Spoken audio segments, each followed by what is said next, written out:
It's a demonstrable fact that there's more auditory noise in the world. It's a demonstrable fact that there's more informational noise, and there's a whole lot of evidence that there's more internal noise than ever before. So are these driving each other? We come to the conclusion in our studies with academic neuroscientists and psychologists and people in all different disciplines and walks of life that a noisier world auditorily and informationally is driving a noisier world internally.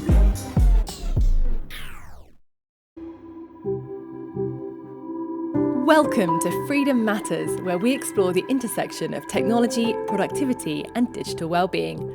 I'm your host, Georgie Powell, and each episode we'll be talking to experts in productivity and digital wellness. We'll be sharing their experiences on how to take back control of technology. We hope you leave feeling inspired, so let's get to it. This week, we're in conversation with Leigh Marz and Justin Zorn. We're discussing their book, Golden, The Power of Silence in a World of Noise, which explores why auditory, informational, and internal silence is essential for physical health, mental clarity, ecological sustainability, and vibrant community. In this episode, we discuss the origins of external, internal, and informational noise, what silence means to an individual, why it is so important, and how to find silence in your own life and work. Justin, Leigh, welcome to the Freedom Matters podcast. Thank you so much for joining us today. We really are so very grateful to talk with you. Oh, thanks, Georgie. Thanks for having us.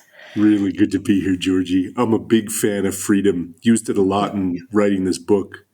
Absolutely. Amazing. We love to hear that. And we do actually talk with lots of authors who say the same. So we're really grateful that our products help people to create great things. Thank you. I'm going to start with a big question. It's basically half of the question of your book. Perhaps you could start by just giving me a sense of how you both think about what silence is. Well, maybe I'll start us off and have Justin weave in. And because it really was a journey for us. We started out by writing this article for Harvard Business Review where we were really looking at auditory noise. So we were looking first at silence and sound and noise, like many of us do on the decibel level, that which happens in our ears. But that article actually went viral, and it was a wonderful thing for us to take pause. So then we decided to actually take a deeper dive into this as a book. And as we sat with that question, okay, what's the book?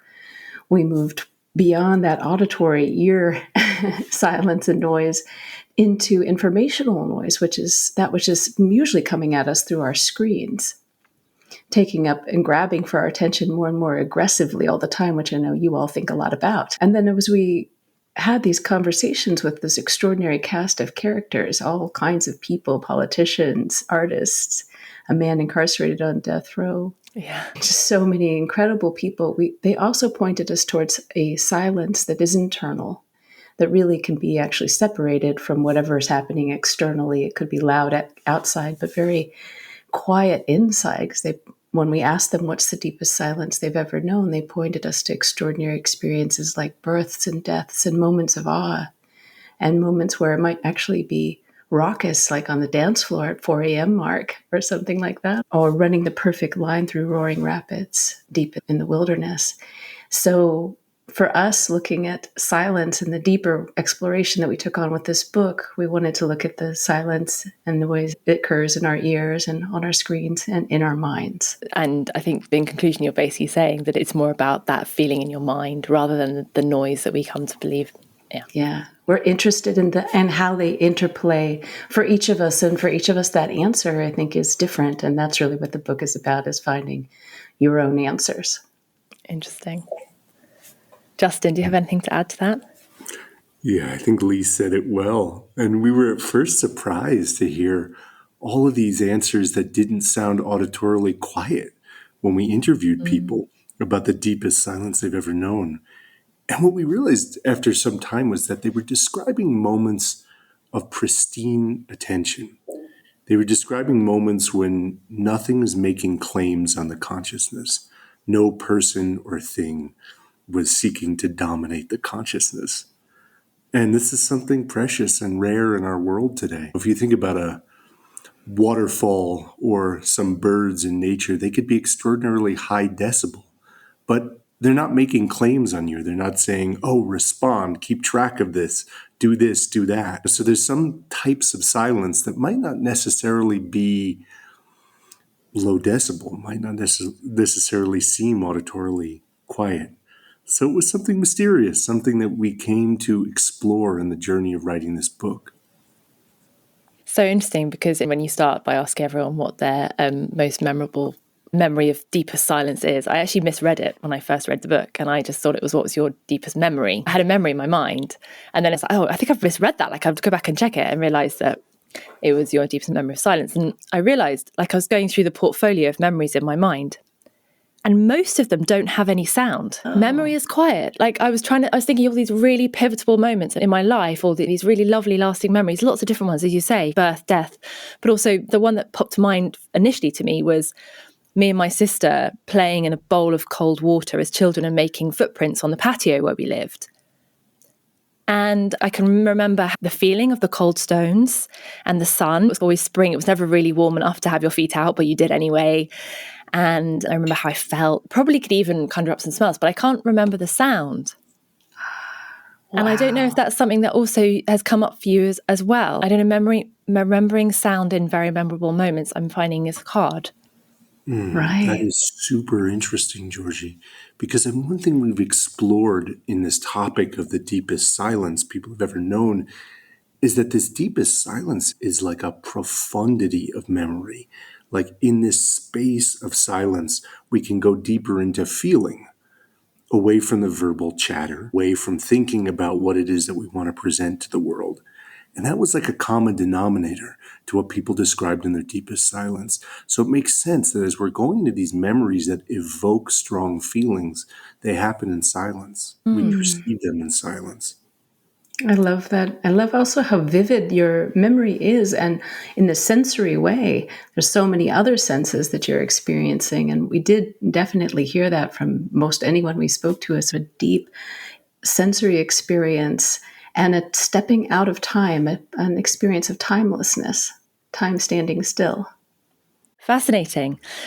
Okay, I want to get to how we get into a place of silence, and also importantly for our listeners, like how that relates to how we work and how we also think about our relationship with technology. But before we get there, I'd like to understand a bit more about noise. And you talked about decibels, and you talked about external noise and internal noise. Talking about external noises, why is there a difference between artificial noise and natural noise? So these last few days, we were away by the sea, the ocean was roaring. And I said, why is this sound regenerative, whereas road noise, which is probably a similar consistency and decibel if you're living near a big motorway, is so draining? It's a really important question. We think about noise in two words as unwanted distraction, as that which takes us away from what we want. And there's, of course, beautiful sound.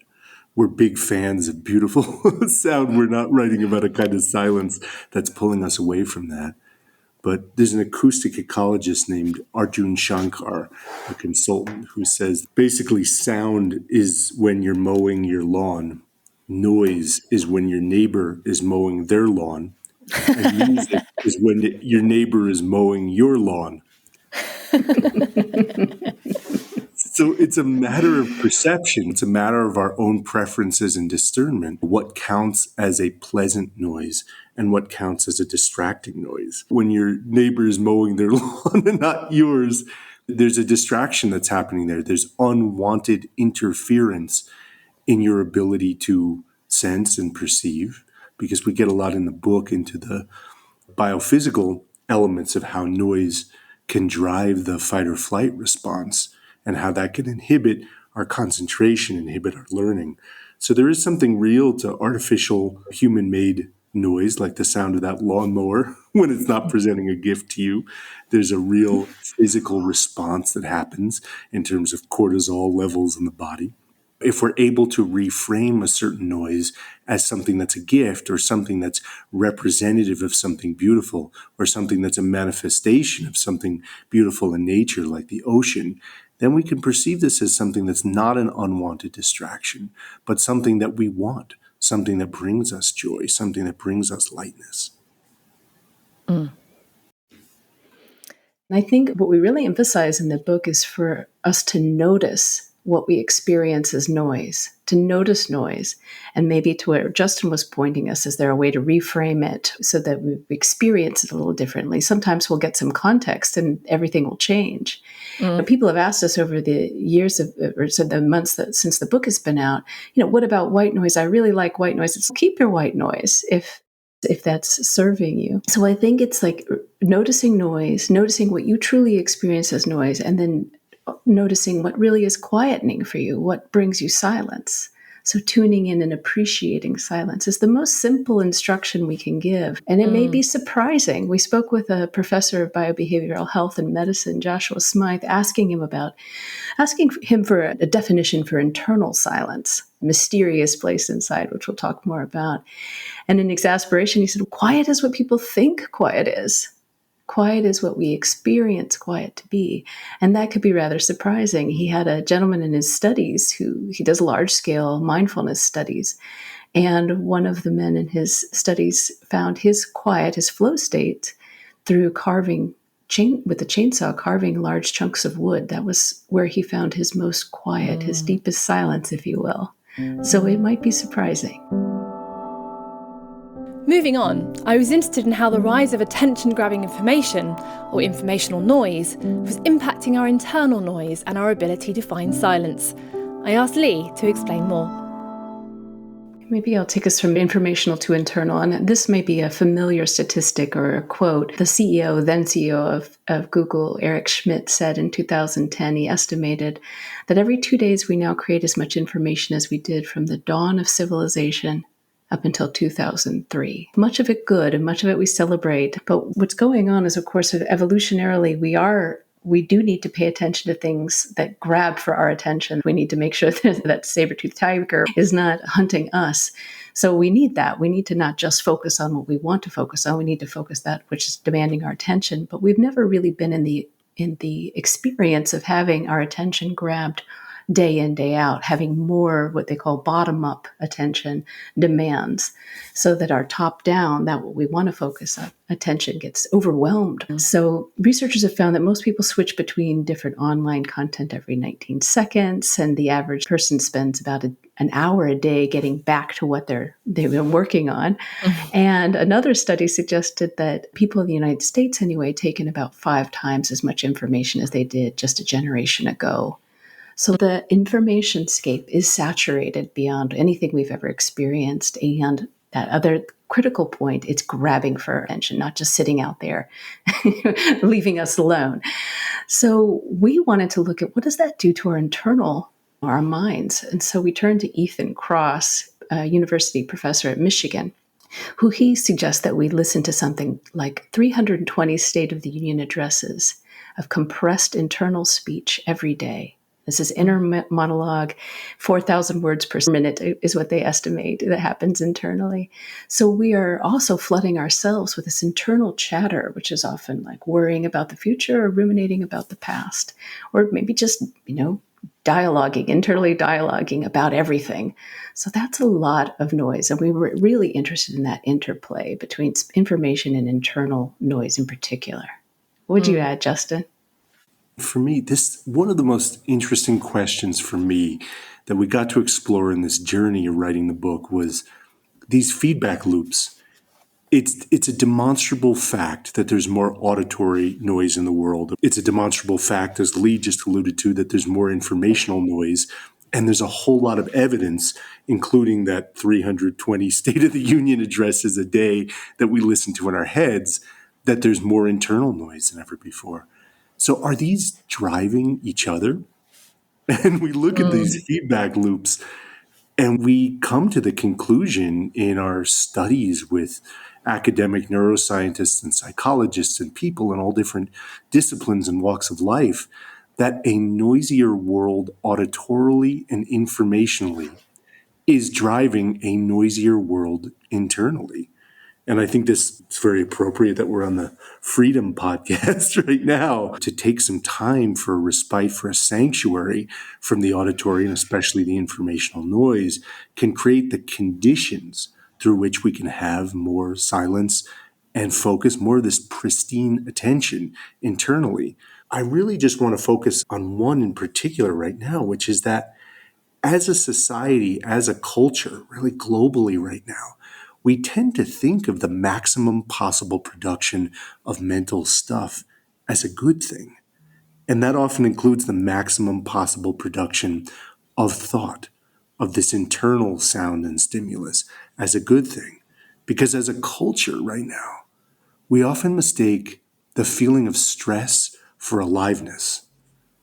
We're not thinking about the value of pristine attention, the value of silence, and what this can do for our well-being, for our creativity, for our real productivity in the sense of being able to solve difficult problems with generative solutions. And we tend to think of big data, the maximum possible production of data, sound, information, as the goal, as productivity.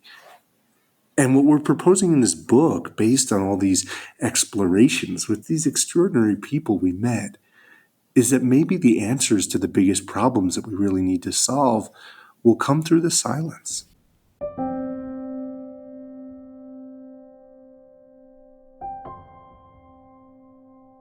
It feels so intuitive that silence is necessary to really see how to solve the hardest questions.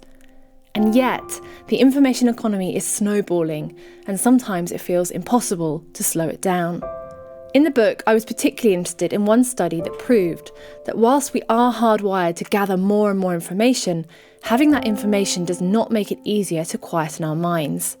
Instead, our brains are capped with respect to how much information they can process, and information overwhelm just means that the important bits can be overlooked. I asked Leigh to explain some more. Cognitive scientists have been onto this for some time now. They've known that there's very much a upper limit of what can hold our attention, and we're filtering out 11 million bits of information every second, according to cognitive scientists like Csikszentmihalyi, who brought us flow or popularized the concept of flow for us. And then at that same time, our ability to process, to filter through our attentional networks hasn't increased. We still are somewhere around 120 bits per second. So 11 million bits, 126 bits. There's no big increase there. So our attention is really that scarce commodity. Where we put our attention is, what we're attending to in our lives. And I think you're right. A lot of us will just know whether we know those numbers or not, or even know those parts of the brain or not. It doesn't matter. We just know we're not holding with our attention, that pristine attention, the details of our lives. We're not the presence of in conversation. We're not feeling that on the other side. And that's a huge cost. It's too big of a cost, if you ask us. It's too great a cost. I completely agree. So let's talk then about how we can move towards finding silence. It's individual to everyone. Where should we start? Leigh, you want to say a little bit first about the healthy successor to the smoke break? Sure. In the book, I make a confession that I was a smoker. And the confession is actually not so much that I was a smoker, it's that I loved it. Loved the quiet it would bring in my day. At that time, I was working in some high, intense crisis work and runaway shelters and battered women's shelters. So those moments of pause were so precious. So we ask our readers in the book and take on a chapter of how do we bring in a healthy successor to the smoke break, these little pockets of silence that bring us calm. And actually, Georgie, you just gave us one of those pockets just moments ago with just a pause, just a moment. I felt things rearrange in me and just expand a bit in me. And what we're really looking to do at our first step is, in addition to noticing all the noise and appreciating silence, is really thinking about weaving it throughout our days, especially for listeners like you, the ones that'll be hearing this. How do we bring that into our day? It makes a world of difference to the attention, the quality of attention, and the depth of work we can bring to bear. So in the book, we look at all kinds of ways, really to spark ideas, not to be so much prescriptive, to bring a little pause, a little moment, a breath. So can we take a bit of time, give exquisite attention to, say, 3 breaths? and see what we notice there. We talk about the Japanese concept of ma, one of our preferred definitions for that, other than silence or emptiness and nothingness, things like that, is pure potentiality. So to bring more ma into those spaces in between. In Japanese culture, you'll see that in architecture, you'll see that in ikebana flower arrangements.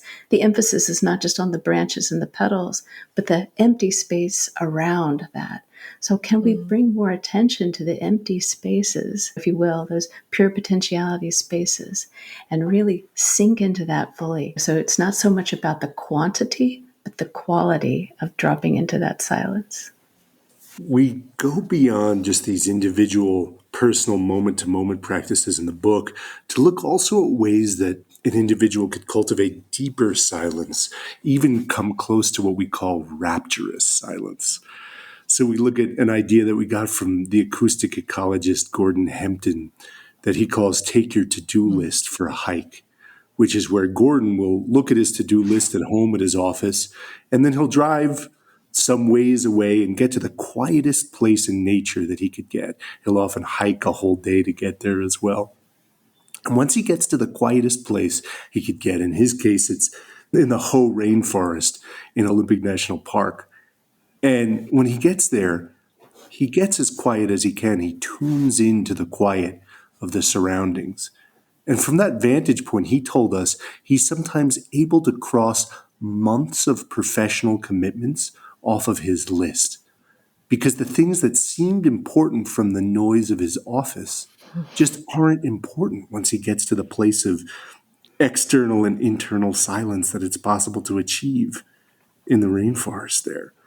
So you don't have to be too radical about it. You don't have to go too far away, but can you get to a quiet place? Can you get to a place of quiet within yourself and then evaluate what your priorities are, what needs to be done?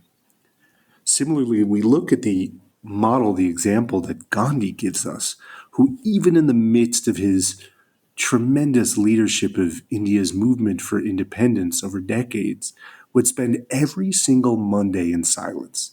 Sometimes he'd be around other people, sometimes other people would be talking to him, but he wouldn't speak a word because he said a seeker after truth needs silence, has to be in silence. So we look at these deeper practices, and then in the book we get into what it means to build a culture that honors quiet time, what it means to experiment within an office, within a school, even within family or friend life, to try out different experiments to see how we can create more sanctuaries for silent, pristine attention.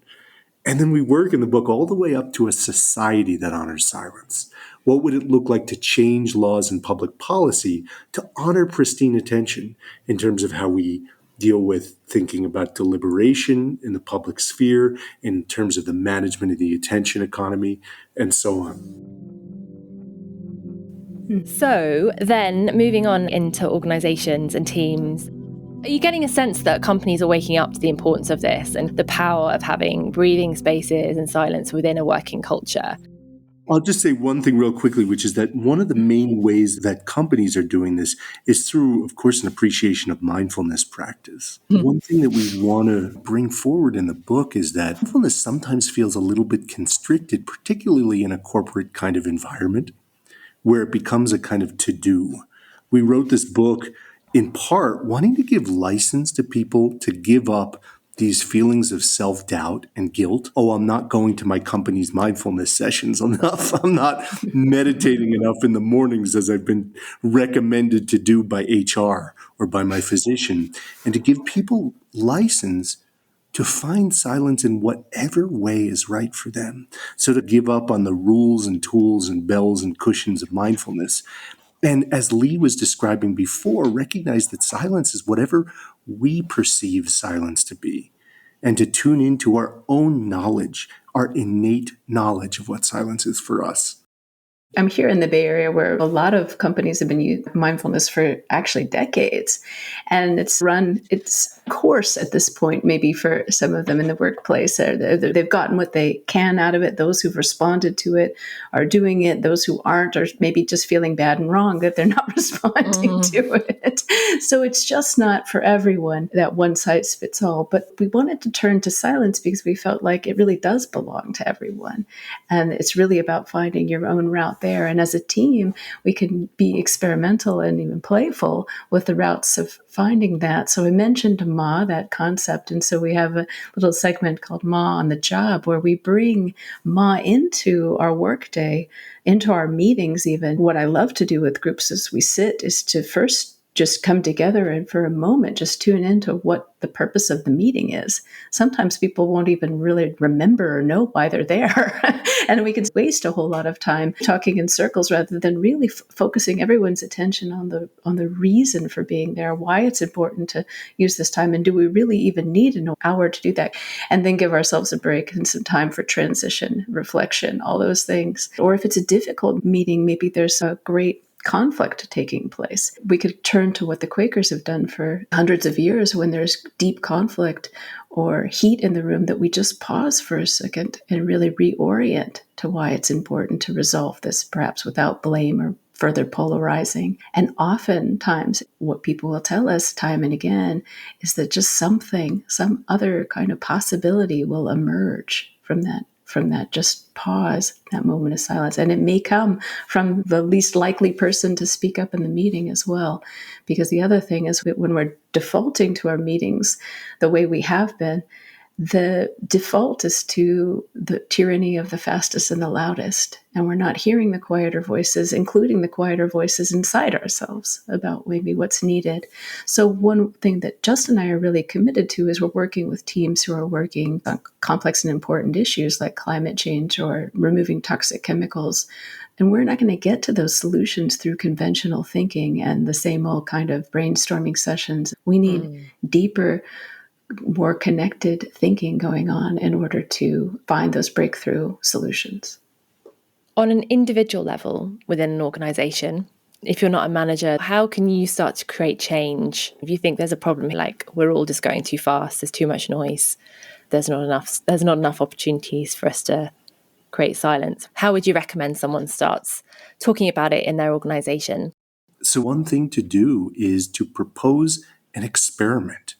We talk in the book with an old colleague of Lee's named Michael Barton, who some years back in the early days of the open plan office, he was working at what's now a division of Ticketmaster, the ticket seller. And he saw engineers and coders having a really difficult time coping with the sound of the open plan office. So they proposed an intervention that anyone who needed to could put on a little red sash and then put their headphones on. And everyone would know that when a person was wearing that red sash, it was essentially a little do not disturb card. It was like, don't bother me, don't come talk to me, because I'm doing deep work. I need to not be interrupted. And that little red sash was an experiment just to see how it would work, how people would respond to it. Michael told us it wasn't a panacea in itself, but what it really did was it opened a kind of experimental mindset in which people would say, let's iterate and experiment with what works for being able to create more pristine attention, to be able to honor people's space and attention. So that led to other experiments and interventions. So in the book, we talk about how we can have our golden rules within an organization. Like, for example, not multitasking while someone else is talking to us is something that some people really cherish and honor. For others, it's like looking out for the quiet for people who might have less power within an organization. If you're a higher up in an organization, can you look out for the people who might be struggling with interruption and distraction and advocate for those people to have more space for pristine attention and deep focused work? We're not coming from a place of finger pointing and finger wagging. There are things I do without question that are loud and disruptive to those around me. So if we can just get really playful and kind and lighthearted about that, we can find our way. There's no need to convince anyone that it's noisy and hard to focus. Everyone's got that. Now, what to do about it? That's the question, like how we can address it.